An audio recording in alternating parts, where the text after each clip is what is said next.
Yo, what's up bro? Balik lagi di Oke Cafe Official. Nah, di video kali ini aku mau bahas tentang yang lagi viral dan lagi ini banget, yaitu final lagi guys. Yaitu videonya adalah Wira Birawa dan Jejak Backpacker bongkar kasus final Cirebon. Wow, seperti apa videonya? Beliau ini melakukan full live ya di IG Instagram guys. Jadi kita tonton videonya guys. Gitu. Saya terus mengulang-ulang itu karena saya merasa ada yang mengganjal lah di logika saya. Cuman memang karena saya memposisikan diri sebagai seorang interview ya, seorang podcaster lah ya, bisa dibilang ya. Jadi apapun statement-statement yang diberikan kepada saya ya saya terima gitu, saya tampung gitu. Walaupun tinggal saya pertajam aja sebetulnya melalui pertanyaan-pertanyaan yang saya berikan gitu. Jadi tidak saya salahkan, tidak saya benarkan aja. Jadi saya hanya memancing statement mas sebenarnya mas di posisinya kemarin itu. Jadi, kalau memang pertanyaannya ada yang ganjil, tentu ada yang ganjal. Baik, kita bedah satu persatu ya di sini ya. Ya. Sebelum berangkat dari semua keterangannya, aku sudah mencatat semuanya. Ini bagian-bagian yang dimana bisa kita, ini bukan lagi cocok logi, tapi melihat dari karakteristik seseorang, ya dari setiap keterangannya. Yang pertama, aku ingat betul bahwa dia mengatakan, pada saat brother Narsum itu bilang, Narsum mengatakan bahwa boleh nggak kita teleponan? Terus dia bilang nggak, di DM aja. Ingat nggak? Ya benar ya. Dia bilang di DM aja. Ya. Tapi dia tidak langsung mengarahkan untuk tukar nomor handphone, untuk saling telepon. Benar ya. Jadi di sana ada upaya untuk supaya jejaknya atau dirinya tidak diketahui, dan ada upaya di sana untuk menunjukkan bahwa dia harus betul-betul safe dengan siapa dia bercerita, dan ketika dia bercerita orang itu tidak bisa mengusut dia jauh lebih dalam lagi. Nah, tadi sampai dia berusaha untuk menyembunyikan identitasnya, bahkan bukan hanya itu. Aku mau bahas dulu di sini. Yang pertama adalah di awal rekaman itu dia mengaku sangat kenal lama ya. Ini yang paling poin mengganjal ketika mendengarnya adalah dia mengatakan kami beli minuman dulu, lalu di sana Vina gelisah, dan yang kedua dia mengatakan Linda sudah mulai mengetik-ngetik handphone terus dan nggak tahu ngetik-ngetik handphone dan ngechat siapa. Benar ya? Itu tuh. Nah, itu adalah kejanggalan yang pertama kali muncul sebelum dia menceritakan kronologi semuanya. Lalu setelah itu ada kalimat yang mengatakan seperti ini nih. Terus kita pulang melewati anak motor, ya, anak motor di tongkrongan. Ya, aku tuh di luar dari geng motor, dan aku juga nggak tahu itu anak geng motor apa karena aku bukan anak geng motor. Nah, di sini ada upaya untuk pembelaan. Tanpa ada yang bertanya, dia langsung mengcounter bahwa dia bukan anak geng motor. Artinya, ketika dia membuat suatu pengakuan, dia mencegah, dia langsung membentengin. Ada barrier di sana untuk kalian jangan tuduh saya geng motor. Saya di sini hanyalah saksi. Ya, itu kejanggalan yang nomor 2. Lalu nanti kita bahas satu persatu lagi.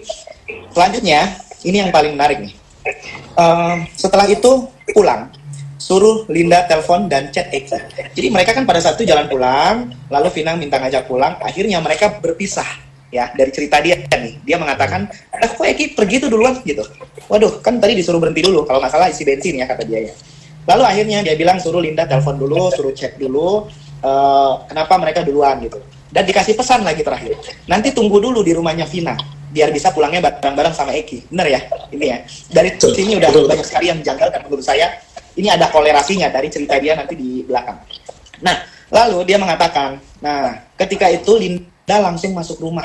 Nah, perhatikan ya, Linda langsung masuk rumah, dan akhirnya aku putar-putar ketemu teman Eki. Nah, aku harus jelasin dulu. Orang yang ada di rekaman suara ini wajib diperiksa oleh polisi, ya, karena kita tidak punya hak untuk menilai siapa dia. Tapi aku bantu bedah dan bongkar semua kebohongan yang ada di rekaman suara itu. Dia mengatakan di sini ada 5 nama yang dia bawa di dalam pengakuannya. Yang pertama, nama itu dia sebutkan. Aku putar-putar, akhirnya aku ketemu temannya Eki. Lalu temannya Eki itu mengatakan, itu lihat, Eki lagi ribut sama geng motor, sama Eki. Disusullah ke playover. Kamu harus susul ke playover. Benar nggak ada pengakuan itu di rekaman suara? Ya. Masih ingat? Ya. Nah, ini yang menjadi titik concern utama saya adalah siapa sosok orang yang dia temuin itu. Nah, kita boleh dong mencurigai sesuatu yang menurut kita janggal, dan ini harus di cross check lebih dalam lagi. Apakah orang itu ada atau tidak? Karena dalam setiap pengakuan dan keterangan, ketika dia membawa pihak lain, dia juga harus menunjukkan bukti yang kuat. Dan kita untuk mencari kebenarannya, kita harus cross check juga ke orang tersebut. Apakah pengakuan dia benar atau salah, atau tidak ada sama sekali. Itu caranya. Nah, artinya ada nama satu orang yang dia bawa-bawa di dalam keterangannya. Lalu, dia mengatakan, susul ke jembatan. Akhirnya, saya pergi menyusul ke jembatan flyover, karena di situ dia menyebutkan dengan bukan belaga lupa ya, bukan lupa ya, tapi seakan sok belaga lupa. Karena perhatikan kalimat, kalau boleh diputar lagi ulang, dia mengatakan, itu flyover apa ya namanya? Jembatan apa gitu namanya? Saya lupa. Nah, itu perhatikan tuh. Ada ucapan itu yang diucapkan. Lalu Ada ini yang paling bohong, menarik, kebohongan banget ya. ini yang paling klimaks sekali adalah, dia mengatakan, akhirnya saya cari, saya melewati SMP Negeri 11 Cirebon. Saya melewati, akhirnya saya turun, ada warung. Udah paham ya? Tadi kan ada orang memberitahu ke dia, temannya Eki, bahwa Eki itu lagi ribut di flyover.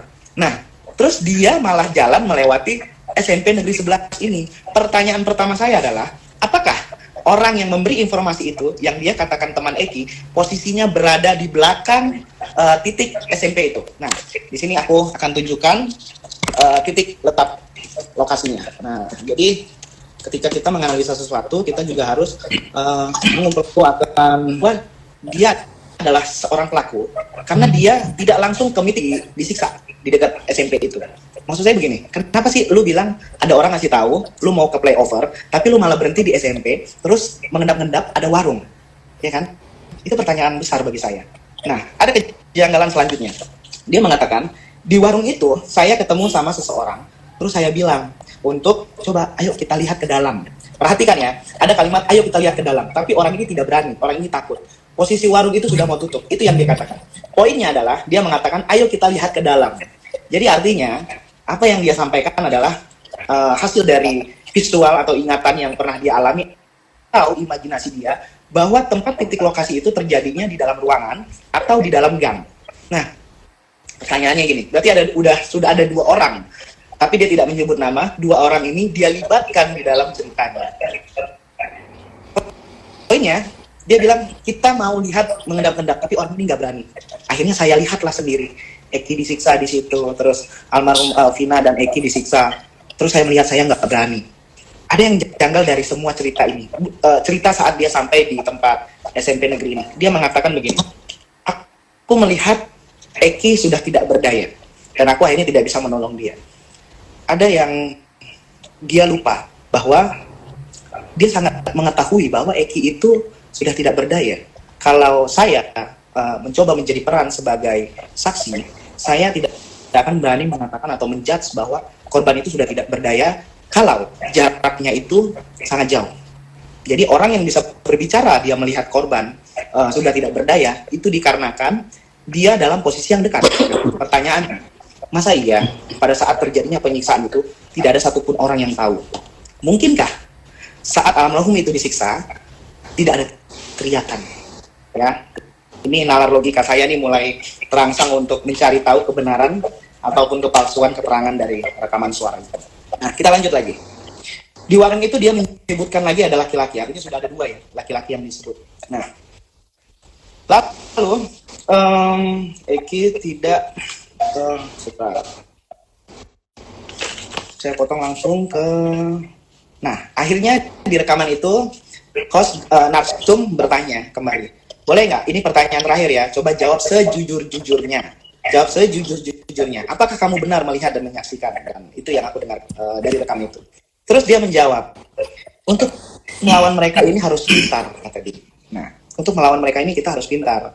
Jadi pada saat kejadian dia menceritakan kronologis. Peggy itu setelah disiksa oleh Vina, Eki itu dan Vina setelah disiksa oleh Eki, lalu dibawa ke flyover. Lalu saya ikuti dia katakan di sana. Pertanyaan pertama saya adalah, kenapa pada saat itu kamu tidak teriak dan meminta tolong oleh orang lain dan warga pada saat itu? Boleh kalau dia mau bantah pertanyaan ini. Kenapa dia tidak mau minta tolong? Dia boleh bantah itu. Mungkin karena tidak ada orang, kondisinya sepi, boleh.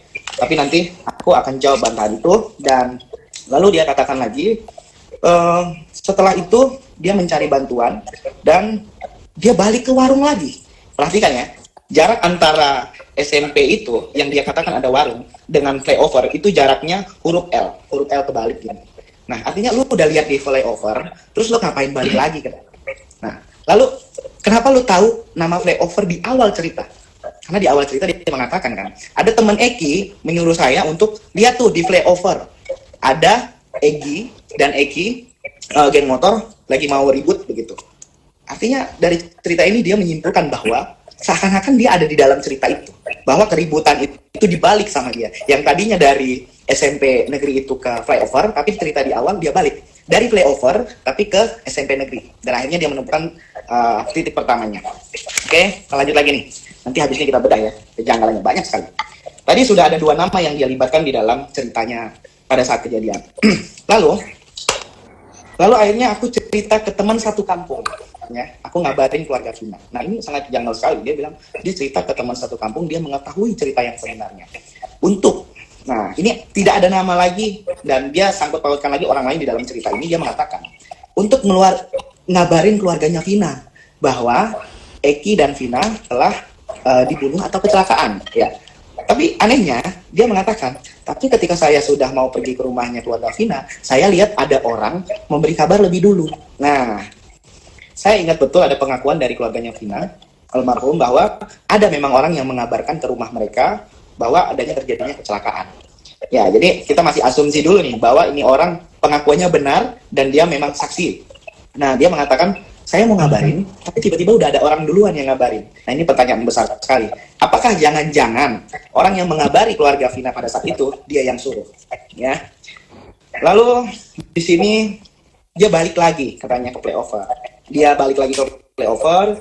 Dia melihat pakaian, ya, dan pakaian itu dia benar.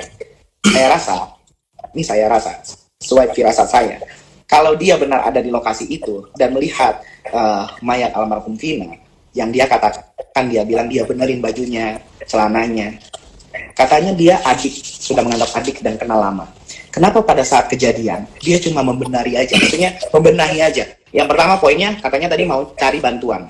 Kenapa dia tidak cari bantuan dan panggil ambulan dan bawa ke rumah sakit dan panggil warga? Ini adalah satu kejanggalan dalam psikologis seseorang ketika dia tidak terlibat dan dia benar-benar murni saksi, maka dia akan melakukan upaya-upaya pertama, pertolongan pertama, apapun itu. Bukan balik lagi ke warung atau balik lagi melihat mayat. Lalu dia di sini mengatakan, saat itu saya tahu hasil visum, hasil visum ada S ya, SPM, saya tidak bisa sebut lengkap. Eki, dia mendengar itu, lalu tapi rumah sakit kok nggak tahu ya hasil otopsi. Nah, ini adalah pernyataan yang menurut saya, sepertinya ini orang mengeluarkan pernyataan ini ketika melihat hasil rilis dari perkembangan kasus ini. Jadi ini tidak terlalu menjadi concern saya. Ya.